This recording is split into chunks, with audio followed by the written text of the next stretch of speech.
¿Es verdad la paz en Colombia? ¿Será verdad o será mentira? ¿Será parcial o será total? Vamos a mirar en este video un poco más a fondo cómo es lo que abarca la paz y por qué la violencia sigue o si no sigue, o de pronto qué es lo que sucede en Colombia con estos grupos subversivos como las FARC, el EPL y pues otros actores que están ahí. Es decir, la guerrilla versus las víctimas, para que nosotros empecemos a mirar y nos demos cuenta que está mal, qué realmente sucedió en 2012, por qué se dio la mesa de negociación con las FARC. Bueno, al parecer los grupos como las FARC se cansaron de seguir con la guerra y decidieron entablar conversaciones con el gobierno. El 26 de agosto de 2012 se realiza se inicia la mesa de negociación con las FARC. Para ello, pues, se les pide a cada miembro de una comisión establecida, creo, por 12 si no estoy mal, en donde tienen que realizar un informe detallado de los orígenes y las causas de la guerra en Colombia, de la violencia en Colombia, los factores y condiciones que influyeron en esta guerra. Tercero, los efectos que hay sobre las víctimas y las catástrofes que se han hecho. Y cuarto, los impactos tanto para el gobierno, para las víctimas y para los grupos subversivos. Ahora, vamos a empezar a mirar a fondo qué fue lo que realmente ocurrió y cómo posiblemente se logró desencadenar el conflicto en Colombia. La breve recopilación de estos informes tú la verás muy resumida, es decir, no tienes que leer un texto larguísimo, sino lo vas a ver resumido. Los inicios de la guerra son una incertidumbre que nos ha llegado a todos.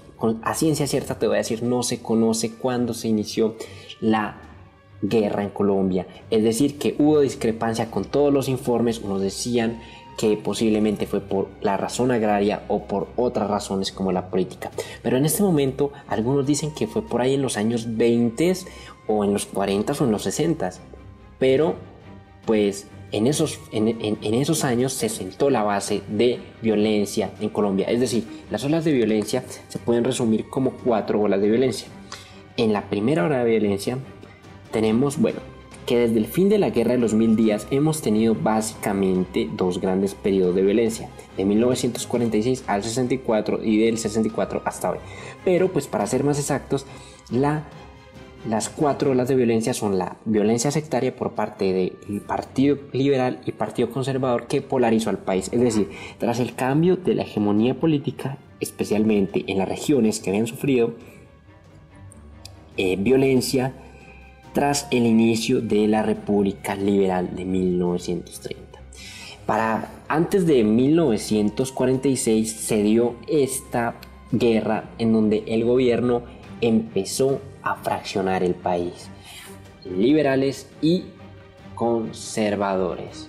Se empieza a polarizar el país en sectores de izquierda y sectores de derecha. La muerte de Gaitán fue un hito muy importante porque se mezcló la confrontación sectaria y el bandidismo social, en donde se comienza una violencia tardía con el desmantelamiento de los remanentes descompuestos. La muerte de Gaitán rompió todas las escalas y vimos que fue el llamado Bogotazo, en donde casi Bogotá se destruye. A partir de eso se nacen movimientos guerrilleros luchando por la declaración de los derechos, es decir, donde esa repartición del poder por el Frente Nacional, aunque se veía un poco ilógica, fue un punto esencial en donde, a pesar de sus 3 objetivos, falló en las políticas agrarias, pero tuvo las tasas más bajas de homicidio en toda su historia cuando la democracia no existía en Colombia. Es algo muy curioso, pero el diseño institucional lograría ser exitoso si no hubiese sido por las reformas agrarias que lograron debilitar en cierta parte los grupos guerrilleros, pero fortalecerlos por la inequidad que se logró dar en la tierra. Las guerras de contrainsurgencia, por otra parte, se presenta ya al final, casi en 1980, lo anterior fue en 1964, el paramilitarismo y la presencia de unos recursos financieros sin antecedentes, en donde el secuestro, la extorsión y el tráfico de drogas llevó a que esto surgiese de nuevo. Colombia pasó de una confrontación entre los movimientos insurgentes y aparatos de contrainsurgencia estatales ha sido un conflicto más complejo en donde abarcaba a los paramilitares y de terceros oportunistas que se metieron a este rollo. Ya no eran solamente las guerrillas, son grupos de derecha en contra de las guerrillas, lo que comúnmente se conoce como el resurgimiento de guerrillas de segunda generación. Han dejado muchas víctimas en su retaliación en contra de las políticas gubernamentales y que a mi modo de ver se salió del contexto de una ideología a incursión de droga, de tráfico, que nos ha llevado a la confusión de guerrillas con ideales a guerrillas oportunistas con recursos y viviendo de la población. Ahora, los 6 puntos del inicio que ellos tomaron en cuenta, que te voy a resumir, son los siguientes. Digamos que mucha gente le echa la culpa a algo, la culpa a otro, pero todo eso causa indignación y causa controversia. Es decir que, para entender, el bipartidismo se encargó de crear un modelo de articulación política llevando una división en el sector de las élites y el popular por el dominio de tierras y soluciones temporales, falla del Frente Nacional. Ahora, la Iglesia Católica tiene un clima de tensiones en los años 30 y 40 por la corriente antiliberal y la contraoposición a la Iglesia Católica, lo cual condujo a la polarización política entre sectores de derecha e izquierda. La gran desigualdad respecto a la caracterización por una extrema distribución de acceso a la tierra agrícola y una grave ambigüedad en torno a los derechos de propiedad hizo que ellos se pusieran tarde. Ahora, el comienzo no se conoce a ciencia cierta, puede ser en 46, en el 30, en el 48. Lo que sí se sabe fue que en el siglo XX se puede considerar que en 1920 surge la guerra y después con la formación de guerrillas en los 60 se empieza a fortalecer esto con las guerrillas de las FARC y de el ELN. Las diversas coyunturas en la parte agraria, en los ingresos y en el armamento que empezó a adquirir estas guerrillas la llevaron a un punto trascendental, haciéndolas reconocer como grandes actores del conflicto, y los problemas agrarios que por no haberse establecido políticas correctas, el Frente Nacional hubiese sido todo un éxito. Pero el Estado versus la guerrilla, pero ninguno se ataca entre sí, lo único que hacen es que afectar directamente a las víctimas. Las víctimas son las que han sufrido las consecuencias de una guerra de más de 60 o 100 años, si lo vemos desde el punto de vista de los 20. Las víctimas han sido las más afectadas. Pero para ello tenemos que mirar los actores del conflicto. ¿Cuáles han sido los actores del conflicto? Los que se han aprovechado y han marcado un gran dolor en la población buscando un héroe anónimo que nunca ha llegado. ¿Qué pasa con las víctimas? ¿Cómo ellas han sido ultrajadas en esta sociedad en donde solamente el gobierno piensa en el gobierno, los grupos en los grupos guerrilleros, y dónde quedan las víctimas? Han sido víctimas de, imagínate, de terribles y daños atroces a su moralidad, a su pensamiento, a su parte física, inclusive a su parte mental. Al parecer, esos grandes verdugos han aumentado el miedo y quieren ganar la autoridad amedrantando a la población con masacres, con desaparición forzada, con desplazamiento forzoso y con secuestros. Vaya, pero aún así la lista queda con asesinatos colectivos a la comunidad, a líderes sindicales y a líderes de izquierda, ejecuciones extrajudiciales, reclutamiento forzoso, reclutamiento a menores de edad, tortura y sevicia, y las minas antipersonales, las cuales han causado daños complejos y problemas de discapacidad. Y ni hablar de las mujeres que han sufrido este gran problema de violencia sexual, en donde han sido sobre todo ultrajadas para mostrar el poder. Una gran decepción por parte de estos grupos y sobre todo del gobierno, que no se preocupa por estas víctimas y por su reparación. Los daños son incalculables, pues pese a que lo material se puede recuperar, lo intangible, ¿cómo podemos? Pero más allá de toda esta gente que de pronto logró tener consecuencias, existen los muertos que ha traído esta grande guerra. Y los muertos que ha traído esta grande guerra, estamos hablando de una cifra irrisoria de aproximadamente unos, por lo menos, 220,000 muertos en el periodo del 58 al 2012. Bueno, pero siguiendo, se dice que aproximadamente del conflicto los muertos están alrededor de 180,000 muertos. Que si calculamos de pronto y si miramos en una calculadora desde esos días hasta el 2012, tendríamos unos 11 muertos por día.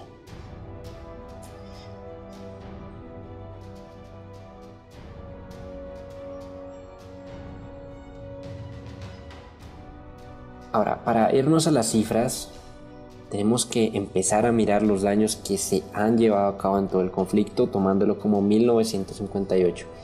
Más de 10,000 minas que en su parte han sido sembrados por grupos guerrilleros para ocasionar daños a militares, a los civiles y para infundir miedo en la población, para también evitar que los campos de droga sean intervenidos. Es decir, 8,000 son aproximadamente los lesionados, sean civiles o sean militares amputados, y 2,000 los muertos por causa de estas minas que pueden estar ubicadas en cualquier lugar, que creemos que ya la mayoría de sitios han sido limpiados de todas estas minas. Pero bueno, los líderes muertos están casi por 1,200 líderes de izquierda o líderes que se han ido en contra de ellos, ya sean de derecha o de izquierda por parte de guerrilla, y 1,500 militantes políticos que con sus ideas intentaron dar un cambio. Pero al parecer todavía sigue siendo un gran número. Pero en 2014, la Comisión Histórica encargada de evaluar y de mirar cómo han sido los daños en Colombia se instala en la mesa para empezar a sacar todo, a recopilar los testimonios, a recopilar todas las masacres, a recopilar todos estos métodos de tortura que se lograron por parte de estos grupos y los datos importantes respecto a esas olas de violencia han dado unos aspectos muy curiosos en la guerra, porque la reducción de violencia respecto de 1920 a 1958 fue mayor que de 1958 al 2013. La parte más alta, si empezamos a mirar como el clímax, fue los años con menores tasas de homicidios, los cuales fueron en el Frente Nacional. Pese a que no había democracia, se ve este fenómeno entre un factor inverso entre democracia y tasas de homicidio. Cuando ya en los años 90 se empezó a mirar la mejor democracia respecto a las dictaduras en Latinoamérica, vemos que bueno, el Frente Nacional triunfó, solo que al disminuir las tasas, pues la democracia no era tan justa. Es decir, la democracia fue buena después de los 70, pero pasó a ser un segundo plano en los 90. ¿Por qué? Porque la escala de violencia llegó al tope con grupos de narcotráfico, grupos guerrilleros, parapolítica, BACRIM y en fin, llevó a un sinfín de desborde en donde al gobierno en ese momento se le salió de las manos el controlar. Ahora, el documento también ratifica otras estadísticas muy importantes que a uno lo ponen a pensar en todo el daño que se ha hecho en la población. Es decir, que 27,023 secuestros aproximados se han llevado, de los que se conocen, de la gente que ha puesto quejas y que han dado a conocer los secuestros. De esos 16,000 se dieron en menos de 8 años, entre el 96 y el 2002. Pero que mucho más allá de mirar eso, han sido usados estos métodos por grupos guerrilleros. No obstante, el desplazamiento también ha dado más de casi 4,8 millones de desplazados en Colombia que han migrado a las ciudades y que están viviendo vidas terribles, inclusive en sus familiares, y que más o menos equivaldría a 300,000 personas por año. un número grandísimo y un número importante para mirar realmente lo que es el proceso de paz. Los 8.3 millones de hectáreas y los 350.000 predios han sido abandonados que se supone que se deben restaurar. Los casos a la comunidad LGTBI, aproximadamente 1.800 casos, y lo más terrible, el reclutamiento de niños por parte de estos grupos guerrilleros, aproximadamente 5.000. Colombia está manchada de sangre, Colombia está inundada de sangre, porque los lugares, a las poblaciones más pequeñas en donde han sido vulnerados, donde han sido masacrados, han sido Mapiripán, en donde ocurrió una masacre terrible, El Salado, Segovia, donde los cilindros bombas explotaron, Haya, Honduras, tantos sitios que han sido y que se conocen, y hay otros que no, donde las peores matanzas han dejado su historia marcada con sangre, grabadas las memorias, donde nos ponemos a pensar y a recapacitar todo ese daño que ha sufrido la población, gente inocente que no tenía nada que ver. Pero bueno, los grupos guerrilleros tienen que amedrentar a poblaciones para empezar a marcar su reconocimiento. Pero estas gentes han estado marcadas por temores, enfermedades mentales, dolor, miedo, por heridas que no se pueden sanar. Pero quiero que ahora vayamos a mirar los actores que están en el conflicto en total, como los paramilitares, los cuales han sido los últimos que han surgido. Los paramilitares que se han encargado de atentar contra la integridad de las personas, su sello, el matar de manera masiva o selectiva, desaparecer a sus víctimas, despojar tierras y realizar con servicia y ejercer violencia sexual. Me parece un poco terrible que las masacres sean acompañadas de tortura y de daño a la integridad, la exhibición de cadáveres, la violación a líderes de izquierda que son mujeres, los han llevado a tener la peor reputación por los daños tan grandes que han hecho a la población. Definitivamente, los paramilitares son de los grupos más crueles que se han visto en el país. Pero no se quedan atrás las guerrillas, por el contrario, las guerrillas hay tres, como las FARC, el ELN y el EPL,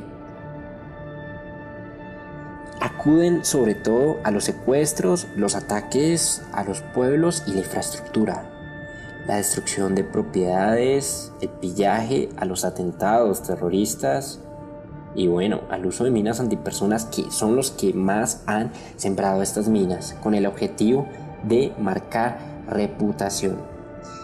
La idea de ellos es llevar a las élites y a las instituciones al colapso. La parapolítica es otro cuento en donde se mezcla el vandalismo, los grupos insurgentes con la política y pues los miembros de la fuerza pública, que muchas veces son culpados por su letárgica reacción ante estos problemas, en dejar a la población a merced de estos grupos guerrilleros por sus faltas de acción en los momentos oportunos. Y el narcotráfico, que en la década de los 90 desbordó un incremento en la violencia como lo fue Pablo Escobar. A continuación verás el mapa, si quieres pausar, de todos los puntos que se conocen en donde se cometieron las peores matanzas. Y no sabemos cuántas más. Ahora, ya después de conocer todo esto, es importante mencionar que existen, ya finalmente fue la firma de paz por parte del presidente Santos